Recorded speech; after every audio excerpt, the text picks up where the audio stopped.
Ngayon, malalaman natin ang tricks at diskarte para pumasa sa behavioral interview. Sa behavioral interview, dapat maingat ka dito kasi kahit pa'y magaling ka sa English, pero nakitaan ng interviewer na hindi ka karapat-dapat para sa kumpanya or account, sa mga sagot mo, hindi ka pa rin ipapasa niyan at sigurado ako na mag-isip ka kung paano ka bumagsak. At ang iba mong kasabay sa pag-apply, hirap sa English pero pumasa sa behavioral interview. Ang sakit niyan, promise. Ang behavioral interview ay para lang din yang normal na interview. Pero tinitingnan nila sa iyo ang behavior mo at kooperasyon kung paano ka mag-interact. Kaya ang daming bumagsak talaga dyan sa behavioral interview.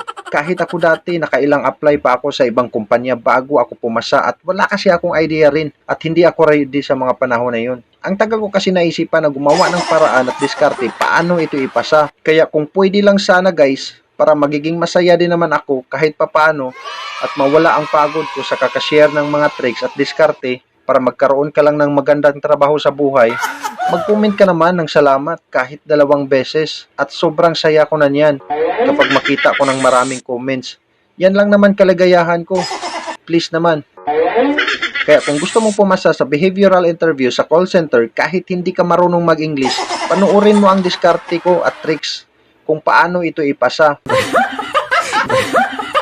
Dahil sa tricks ko, kahit hindi ako marunong mag-English, pero 5 years na akong nagtatrabaho sa call center. Kasi kapag nakapasok ka na sa call center, sila na ang bahalang maghanap ng paraan, matuto ka lang. At meron ng mga script doon na mga sasabihin mo kapag sumagot ka ng tawag. Babasahin mo lang siya hanggang sa tuluyan ka ng makaintindi at matuto mag-English.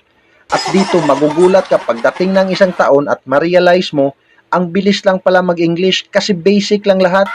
Ibig sabihin, palagi na nating naririnig pero hindi lang natin alam kung paano buuhin at paano sasabihin.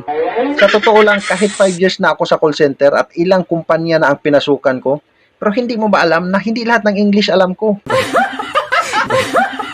At kahit yung ibang mga nagtatrabaho sa call center at umabot din ng 10 years, akala mo ba na lahat ng English words ay alam nila? Hindi. Kaya huwag kang mag-alala kung hindi ka marunong mag-English tulad ko. Kasi kung ano ang trabaho mo sa call center, kung sakaling matanggap ka, yan lang din ang trabaho mo araw-araw. At ang conversation ninyo, ang pag-uusap ninyo ay paulit-ulit lang yan araw-araw. Ganyan lang kasimple. Kaya imposible na mahirapan ka. Siyempre, sa una, mahirapan ka talaga kasi hindi ka pa familiar sa mga tools at sa mga pinipindot mo. Pero siyempre, kahit anong trabaho naman talaga, mahirap talaga sa una. Pero sa susunod yan, alam ko magiging madali na ang process para sa'yo. At ibig sabihin pa niyan, pagkalipas ng mga ilang araw, malalaman mo na kung ano ang ibig sabihin sa mga English na yun. At pwede mo rin itanong sa mga kasamahan mo kung ano ang ibig sabihin kung may English ka na hindi mo naiintindihan. Pero kung mahiyain ka at ayaw mo magtanong, i-open mo lang ang website na ito, translate.google.com, katulad ng sinabi ko sa mga una kong mga video. Ganyan lang. At makikita mo na kung ano ang ibig sabihin sa mga English words na yun at dandahan ka na ditong matututo mag-English araw-araw. Yan ang sikreto, pero marami pa akong sikreto na ginagawa kung paano ko sila naisahan at tuluyan ng nagtrabaho sa call center sa loob ng 5 taon. Kaya huwag kang panghinaan ng loob kung hindi ka nakapasok sa call center ngayon. Darating din yan. Sipag at tiyaga lang. Basta willing ka lang matuto. Kaya ikaw ang nakakaalam sa sarili mo kung ready ka na ba at marami ka na bang English sa utak mo at inaalam mo ba ang ibig sabihin. Huwag kang magmadali matuto at huwag magmadali mag-apply. I-enjoy mo muna kung anong trabaho na meron ka ngayon. Para dahan-dahan ka rin matuto, hindi yung pinupwersa ang sarili mo. Kasi kung idadaan mo sa pwersahan at madalian, tapos pag-apply mo, bumagsak ka, mag-iisip ka na niyan, bakit hindi ako natanggap at ginawa mo ang lahat? At kung bumagsak ka sa ina-applyan mo, mag-try ka lang sa iba kasi hindi lahat ng call center parihas ang process. May iba na mahirap ang process, pero ang iba sobrang dali lang. At meron ka ng job offer kaagad kung makapasa ka na sa mga assessment nila. Tandaan mo, dito sa behavioral interview, malalaman nila kung anong klaseng tao ka at kung paano ka dumiskarte sa buhay sa pamamagitan ng iyong mga sagot at kung tatagal ka ba sa kumpanya kung sakaling i-hire ka nila. At dito rin malalaman kung anong attitude na meron ka. Kaya mag-focus ka palagi sa attitude mo kasi doon mo mababase at hindi mo mamamalayan ang sagot mo. Dito sa behavioral interview, walang tama at walang maling sagot dito. Pero be mindful sa lahat ng iyong sagot kasi alam mo ang mga salitang negative na pwede nilang iisipin na hindi ka i-hire kahit pa'y magaling ka sa English. Kasi kasabay ko dati ang galing sa English. Kaya para akong nawala ng pag-asa sa sarili ko. Pero nagulat ako, bumagsak siya. Pero ako pumasa. Dito, pwede ka nilang tatanungin about sa mga sitwasyon sa buhay mo, kung paano mo dinadala ang mga tunay na nangyayari sa iyong buhay at kung anong diskarte na iyong ginagawa. Basta palagi mo itong tatandaan na ang negative na nangyayari sa buhay mo, magiging positive siya dahil sa diskarte at solusyon na iyong ibibigay sa interviewer at malalaman mo yan kung paano. Huwag kang sumagot ng simpleng yes or no lang kasi hindi magiging malinaw para sa isang interviewer kung paano ka mag-resolve ng mga sitwasyon sa totoong buhay at ma-measure nila ang iyong diskarte. Dito, hindi kailangan na magaling ka sa English, basta direct to the point ang mga sagot mo. At ang tricks dito ay dapat meron kang maisip na isang matinding problema sa buhay mo, pero dapat related sa trabaho mo at ikwento mo kung anong diskarte ang ginawa mo, kung paano ka nakasurvive sa sarili mong diskarte at sa tamang paraan. Bigyan kita ng sample sa nangyayari sa buhay ko kasi hindi ko ito makakalimutan hanggang ngayon.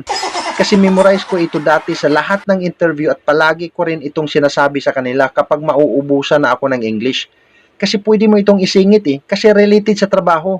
Kahit hindi ka tinatanong, kasi sigurado ako na makuha mo ang atensyon nila kasi gusto din nilang malalaman kung paano mo nagawa ng paraan at gusto din nilang malalaman kung paano mo ito i-explain sa English.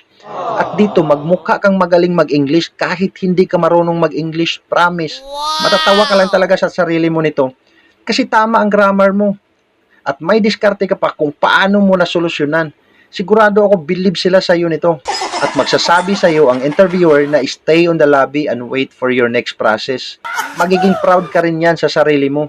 Kasi magamit mo ito sa lahat ng interview. Pero wala silang malay na ito ay gawa-gawa lang at walang katotohanan. Pero mukhang makatotohanan kasi nga related sa trabaho, di ba? Ito ang problema na palagi kong ginagamit dati sa lahat ng interview ko at hindi ko na nakakalimutan talaga. At mabagal ko lang talagang sinasabi para hindi halatang memorize.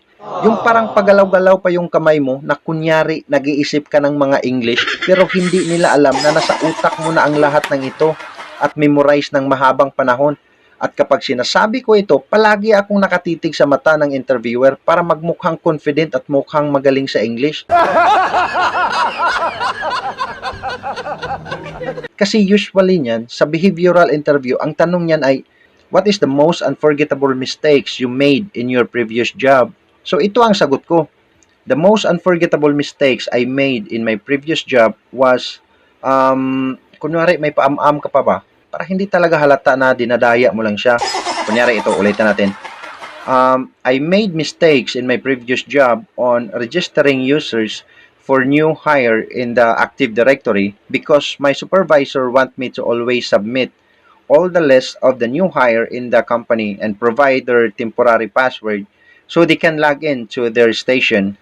During the time, I am the only one IT staff in the department and I am so tired because I am working on a different computer from the other station that is not working as well and not be able to turn it on. During the time, I know that my stress level goes up and my focus is not on the Active Directory and registering users for new hire. So I was not able to register all those users and I thought it was okay because I'm sure that I would be able to do it on the next day. But it caused a big impact in the company on our effectiveness and ability to relate to our clients. So what I did was to resolve the issue. I took 30 minutes of my lunch break only to register the new hires in the system and provide the needs of my supervisor. Actually, it was an awesome experience that I was be able to manage and provide solution in a very short period of time and my supervisor was so happy about the resolution. Yan ang pinakamalupit na tricks talaga na wala silang idea at akala nila confident ka at fluent sa English pero hindi nila alam nasa utak mo na ang lahat ng yan. Pwede kang gumawa ng sa iyo at mag-google ka lang ng kaunti na magiging related naman sa previous na trabaho mo. Ganun lang kasimple, magugulat ka kung matanggap ka dyan at matatawa kasi alam mo sa sarili mo na hindi ka marunong mag-English at pumasakas dahil sa iyong mga kalukuhan na diskarte. Pero wala silang alam doon, pero huwag kang mag-alala, okay lang yan. Alright, so napakasimple lang yan guys. Basta wag mong kalimutan panoorin ang aking call center tips playlist araw-araw at pwede mong gamitin ang aking mga tanong at questions. At huwag kalimutan mag-subscribe at i-click ang bell para makareceive ka ng notification kapag meron na tayong bagong video. Okay, so hanggang sa susunod. Bye-bye!